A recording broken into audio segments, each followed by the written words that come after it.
ତ hello guys welcome back to my video. ସକାଳୁ ସକାଳୁ ମୁଁ ଉଠିଲି।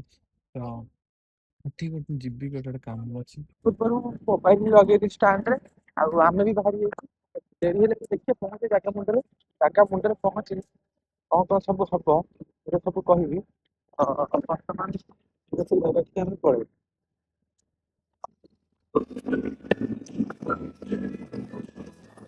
ଗୋଟେ ହସ୍ପିଟାଲକୁ ଯାଇଥିଲି, ଯାହାକି ଦେଖିବା ପାଇଁ ହସ୍ପିଟାଲଟା। ତ ଏଠି ରିଜ୍ୟୁମ୍ ଦେଲି, କ'ଣ ହବ ଦେଖିବା। ମତେ ଡକାଡକି ନାହିଁ, ତ କେସ୍ ଫେସ୍ ଅଛି, ଘରକୁ ଯିବା। ତ ସବୁ ଆଜି କ'ଣ ହଉଛି ଦେଖିବା। ଭୋକ ଲାଗିଲାଣି, କ'ଣ ଖାଇବି ତାପରେ ଯିବି। ହଁ, ଗାଡ଼ି ଆମେ ଥୋଇଲୁ, ବର୍ତ୍ତମାନ ବାହାରିଛୁ ହସ୍ପିଟାଲ।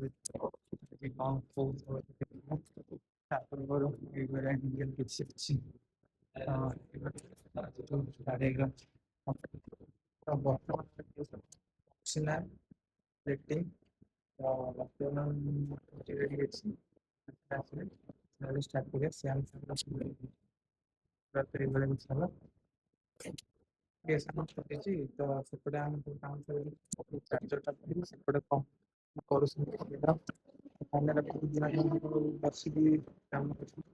ଆଉ ବର୍ତ୍ତମାନ ଛୁଟି ହେଇଗଲା, ରୋଡରେ ପଳଉଛି। ବର୍ତ୍ତମାନ ଯାହାକି ଆମର କାମ ଗୋଟେ ହେଲା ତେଲ ପକେଇବା। ତେଲ ପକେଇବା ତେଲ ଲାଇନ୍ ଲାଗିଛି। ତେଲ ପକେଇ ପକେଇ ଦେଇକି ବାହାରି ଯାଇଛି। କାହିଁକିନା ଟାଇମ୍ ହେଲାଣି, ଭୋକ ହେଲାଣି, ଖାଇଛି ଭଲରେ।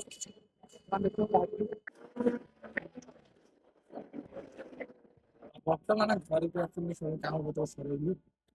ବର୍ତ୍ତମାନ ଆମର ଟିଭି ଟିକା ଲାଗିଛି ଏପଟେ ଦେଖ।